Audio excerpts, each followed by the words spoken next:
Bhagavatam കാൻഡോ 1 chapter 16. Bhagavatam സ്കന്ധം 1 അധ്യായം 16. സുതൗവാച തതഃ പരീക്ഷിദ്വിജവർയ ശിക്ഷയാമഹീം മഹാഭാഗവതഃ ശശാസഃ യഥാ he സൂത്യാമഭിജാതകോ വിദാ സമാദിശൻ വിപ്രമഹദ്ഗുണസ്തഥാ. അടുത്ത ശ്ലോകത്തിൽ ആദ്യത്തെ വരിയിൽ 8 8 16 അക്ഷരങ്ങളും രണ്ടാമത്തെ വരിയിൽ 9 8 ചേർന്ന് 17 അക്ഷരങ്ങളും കാണുന്നു.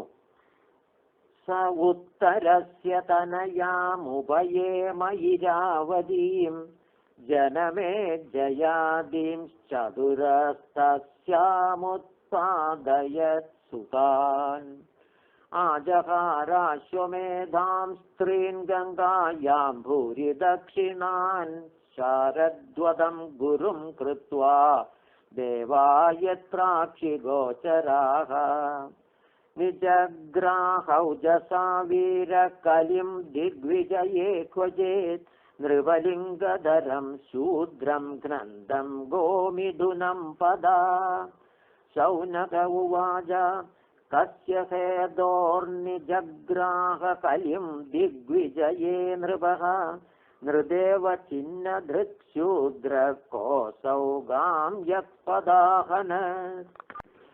തത്തദ്യതാം മഹാഭാഗയതി കൃഷ്ണ കഥാശ്രയം അഥവാസ്യ പദാംഭോജമകരന്തലിഹാം സദാ കിമന്യൈരസദാലാഭൈരായുഷോ യദസദ്വയഃ ക്ഷുദ്രായുഷാ നൃണാമംഗമർത്യാനാമൃതമിച്ഛതാം ഇഹോപഹൂതോ ഭഗവാൻ മൃത്യുശാമിത്രകർമ്മണി ന കച്ചിന്മ്രിയതേ താവദ്യാവദാസ്ത ഇഹാന്തകഃ ഏതദർത്ഥം ഹി ഭഗവാൻ ആഹൂതഃ പരമർഷിഭിഃ അഹോ നൃലോകേ പീയേത ഹരിലീലാമൃതം വചഃ മന്ദസ്യ മന്ദപ്രജ്ഞസ്യ വായോ മന്ദായുഷശ്ച വൈ നിദ്രയാ ഹ്രിയതേ നക്രം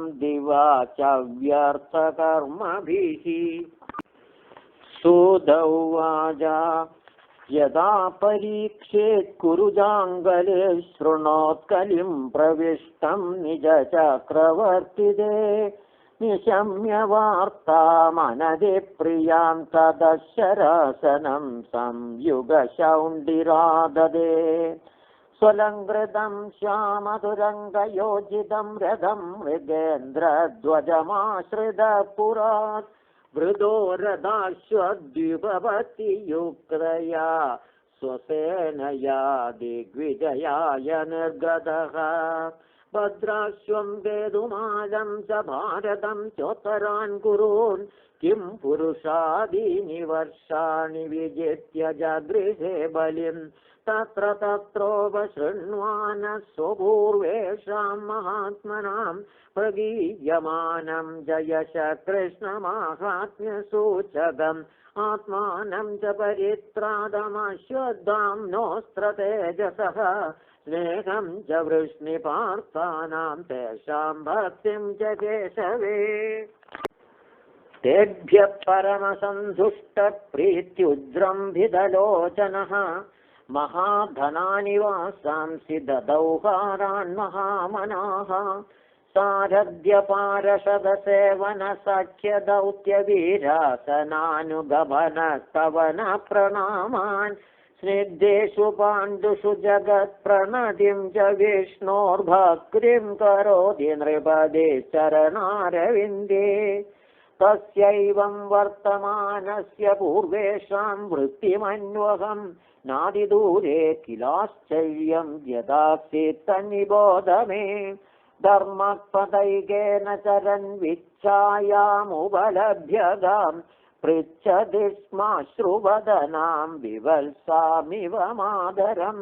ധർമ്മ ഉവാച കച്ചിത് ഭദ്രേണാമയമാത്മനസ്തേ വിച്ഛായാസിംളായതേ ഷൺമുഖേന आलक्ष्ये भवतीमन्तराधिं दूरे बन्धुं शोचसि कञ्चनाम्ब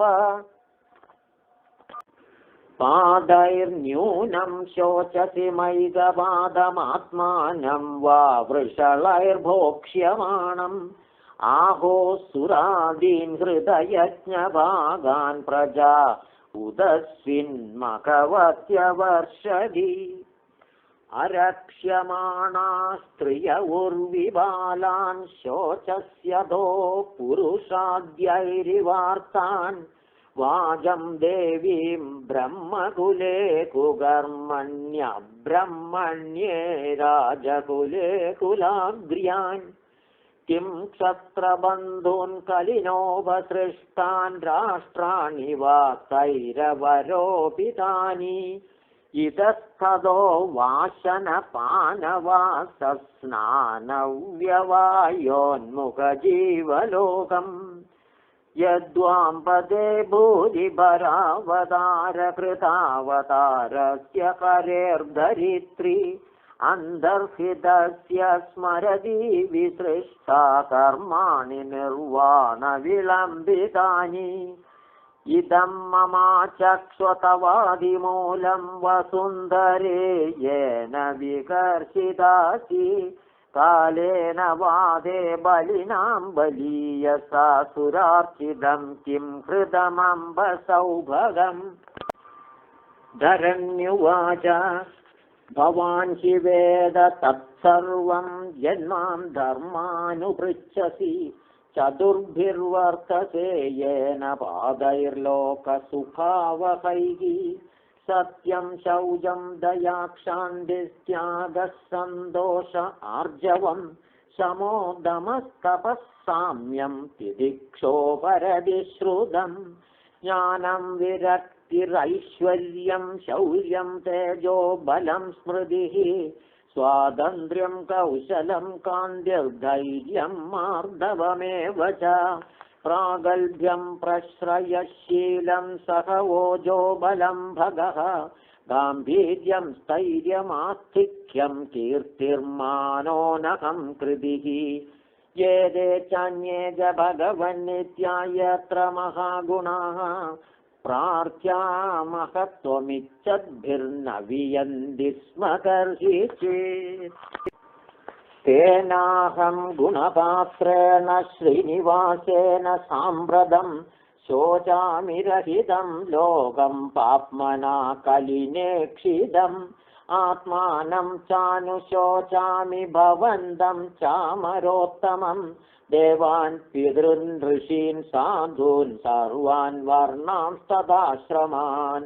ब्रह्मादयो बहुविधं यदपाङ्गमोक्षकामस्तपः समचरन् भगवत्प्रपन्नाः शास्त्री स्ववासमरविन्दवनं विहाय यत्पादसौभगमलं भजते नुरक्ता तस्याहमब्जकुलिशाङ्कुशकेतुकेदैः श्रीमत्पदैर्भगवतः समलङ्कृताङ्गी त्रीनत्यरोज उपलभ्य ततो विभूतिं लोकान् समां व्यसृजदुस्मयतीं तदन्ते यो वै ममादिपरमासुरवंशराज्ञामक्षौहिणीशतमवानुददात्मतन्त्रः त्वां दुस्तमूनपदमात्मनि पौरुषेण सम्पादयन्